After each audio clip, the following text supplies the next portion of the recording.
And for the first time, I'll actually share my YouTube revenue. What's up, guys? February is over, so it's time for me to share all of my productivity gains in February of 2021. This is not my case study update. That'll be coming out in a few days' time. If you want to see that, subscribe or click it, whatever you do to find out where to get that other one. But this one is just about my productivity. So, purpose of the vlogs, take stock of my monthly progress for future reflection. I actually was trying to think the other day what I did in December, and I was like, I have no idea what I did in December. So being able to actually record this is really good for reflecting later on. It's for self-accountability, and of course, it is part of my accountability group stuff that I do. If you want to be part of the accountability group, there'll be a link in the description below. Go to nichesafari.com, sign up to the email list, and you'll get a link to the accountability group. There's only like 3 or 4 of us still doing it regularly, but you're more than welcome to join and be part of that accountability group where we write down every single day. If we add some content, every time we push publish on the content, we'll go into the spreadsheet and we'll add a little mark to show that we've added some more content. I'm trying to add 1 article per day all year. So this is what I'm going to talk about in this productivity update. 3 points about my blog, how much content I added, how many Pinterest pins I put out, and the traffic growth. And then I'll talk about YouTube, so how many subs I got on my 2 YouTube channels, the traffic on my 2 YouTube channels, and for the first time, I'll actually share my YouTube revenue, just my AdSense revenue, not my affiliate revenue. Okay, let's go for blog content added. So this month I added 60 articles. I pressed the publish button on 60 articles across my blog network. For me, that was 35 by me. I actually wrote 29 of them this month. I had 6 sitting in draft that I ended up pressing publish on. So I ended up with 35 articles posted, publish button pressed that were written by me. And then my writers wrote 25. I've lost a writer this month, or I haven't heard from him for a couple of weeks. That's a bit lower than usual. I try to hit 50 per month from my writers, although I have got a new writer in the works. I'm going to get him started as soon as possible. So yeah, 60 articles, 2 per day. That's pretty good. I could get close to 700 per year if I do that. That would be amazing. You might notice that there's also number 6 here, which wasn't here last week. I decided to start a new site. Stupid shiny object syndrome, I know. I spent the last 2 days working, well, this is the 3rd day in a row I've spent working on putting that site together, but I wanted to try out a new keyword research method, and I got that guy to write articles for site number 4, which he's been working on for the last few months, and I thought, actually, this keyword cluster would better off be on a new website. So I started a new website. I'm hoping that'll be a nice big website eventually, so there you go. He's going to be smashing out content for site number 6. Far too many websites, I know. And then, so that's my totals for all the sites. So my big one's got 286 articles now. About 50 of them are affiliate articles. The rest are information content.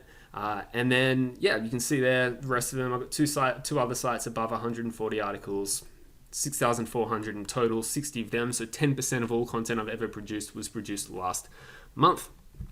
Okay, let's go over to Pinterest pins. So I said last month my goal was 100 Pinterest pins. I was lazy. My Pinterest pin strategy is literally called the lazy Pinterest pin strategy, and I hate Pinterest, but I'm giving it a shot.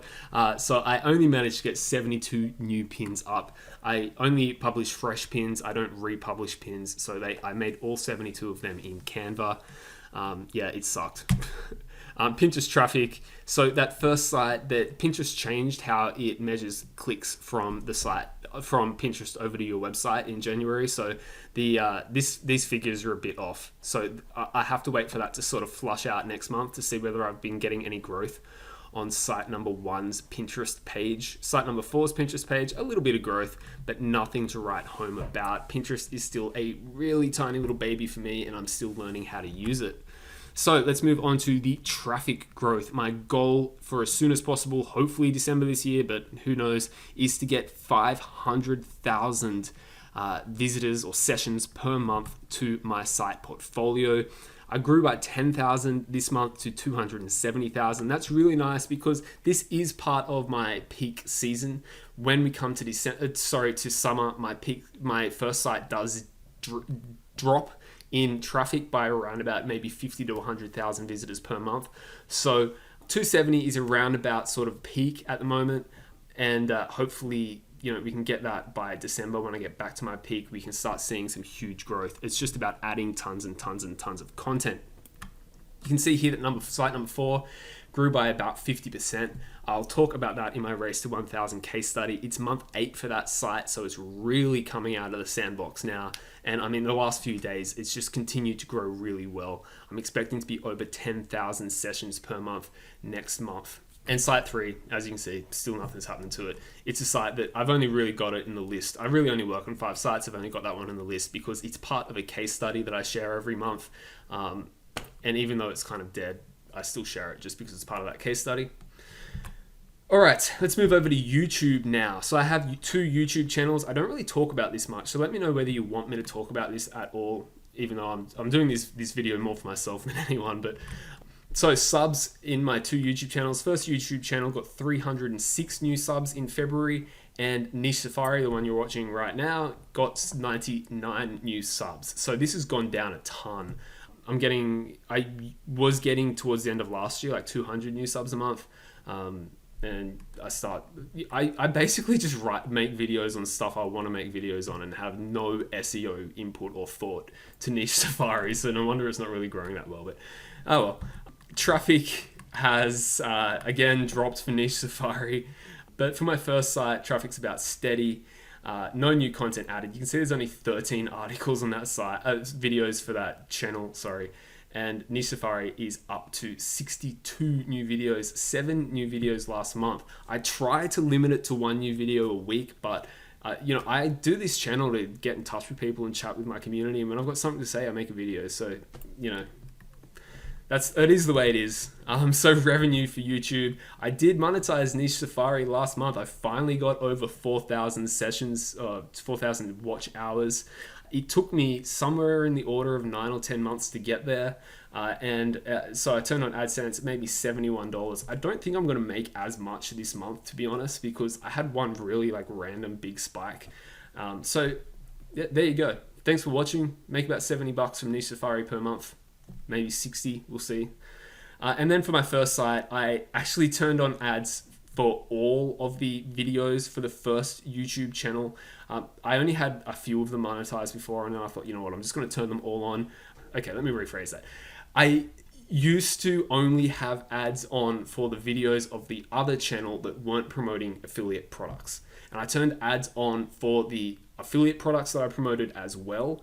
And because obviously they're videos about products, there's a really nice RPM on the ad revenue, and that shot the ad revenue up a ton, and the affiliate product revenue hasn't gone down at all. Sorry, I'm only sharing my AdSense revenue, not the affiliate product revenue.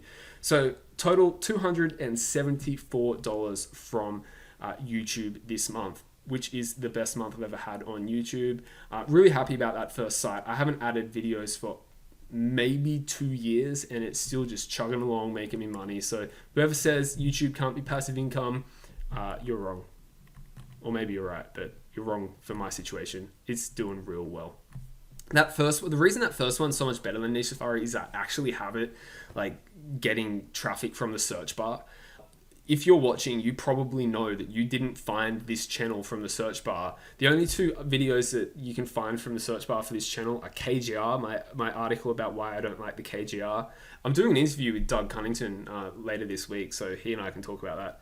And there's another, Surfer SEO. They're the only 2 that I get actually search traffic. The rest of them are browse traffic, or people who come over from Sean Mars or Carl Broadbent or Amelia Gardner's channels, because I'm active in their communities and I chat a lot in their discussion threads. And WP Eagle. So people come over from there. So this is more of an organic, just community-based channel, and that's why I'm not really growing it that fast. That's fine by me. Okay, that's the end. Yeah. Cool. See you next month. I think it was a pretty productive month. That adding more content is the most important thing to me. 60 articles this month. I hit my goal. I'm stoked about that. And hopefully I can hit 60 again next month, and I'll see you then. There is the case study video. It'll come out in a couple of days. I like to space them out a little bit. So it'll come out in a couple of days. If you're not subscribed, subscribe now, and you can watch that case study video when it comes out. Thanks very much.